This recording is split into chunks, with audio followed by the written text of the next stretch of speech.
मराठी स्वादघरमध्ये तुमचं स्वागत। आज आपण पाहणार आहोत शिळ्या भातापासून आणि पोह्यापासून सुंदर खमंग असं कटलेट्स, जे तुम्ही लहान मुलांना देखील देऊ शकता। पाहूया साहित्य। सर्वप्रथम आपण 2 वाटी पोहे घेतलेले आहेत। हे स्वच्छ आपण धुवून घेणार आहोत।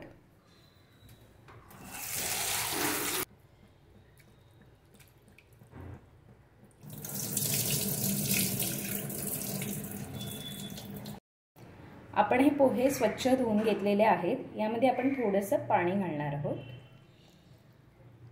पोहे भिजतील एवढंच पाणी घालायचं आहे। आता आपण हे 10 मिनिटं असंच ठेवून देऊया।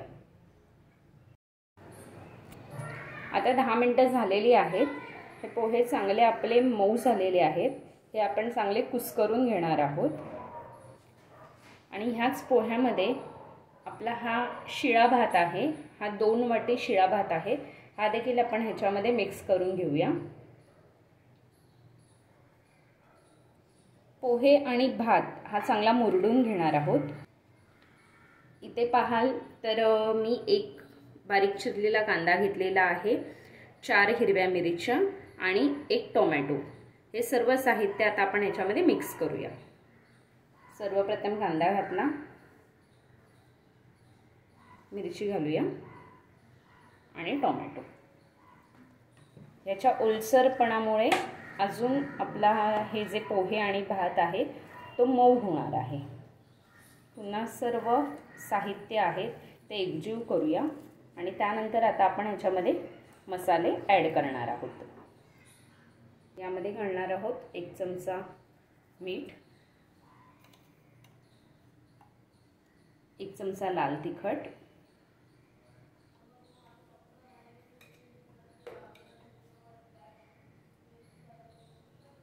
2 चमचे बेसन,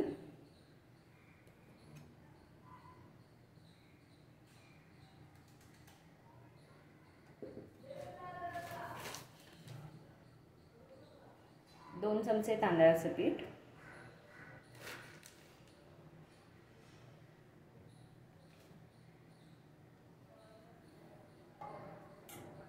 आता आपण हे पुन्हा सर्व मसाले एकजीव करूया।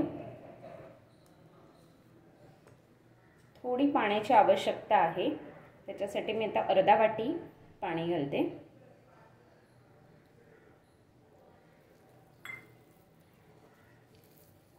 सर्व एकजीव करून घेऊया।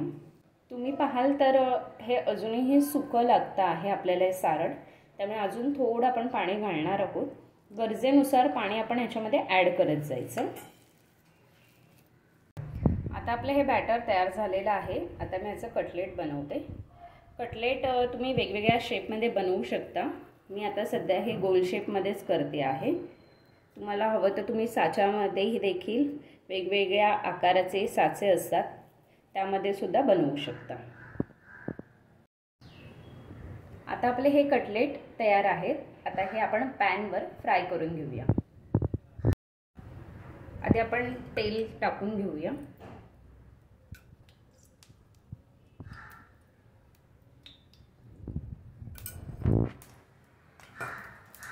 आपण आता 2 चमचे तेल घातलेलं आहे। आता हे ब्रशच्या साहाय्याने आपण सर्व पॅनला स्प्रेड करून घेणार आहोत आणि आता आपण पॅनवर फ्राय करूया।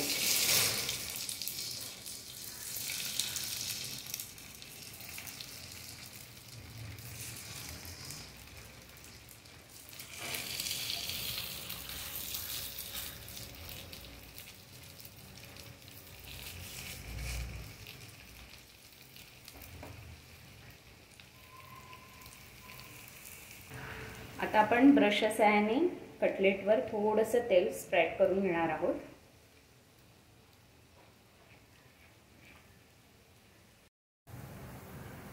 आता आपण हे 5 मिनिटं झाकून ठेवूया, जेणेकरून शिजण्यासाठी मदत होईल। आता 5 मिनिटं झालेली आहे, आपण बघूया। आता आपण पलटी मारून घेणार आहोत। तुम्ही बघाल तर चांगले खरपूस भाजलेले आहेत। आता यावर आपण पुन्हा झाकण ठेवायचं नाही, चांगले शॅलो फ्राय झाले पाहिजेत। तुम्ही बघाल तर आपले हे जे कटलेट आहे ते एका बाजूने चांगले खरपूस भाजून झालेले आहे. आता दुसऱ्या बाजूने भाजून घेऊया. थोडीशी एक छोटी पळी आपण साईडने तेल थोडंसं सोडून घेणार आहोत. आता आपले हे गोल्डन ब्राऊन झालेले आहेत, आपण काढून घेऊया.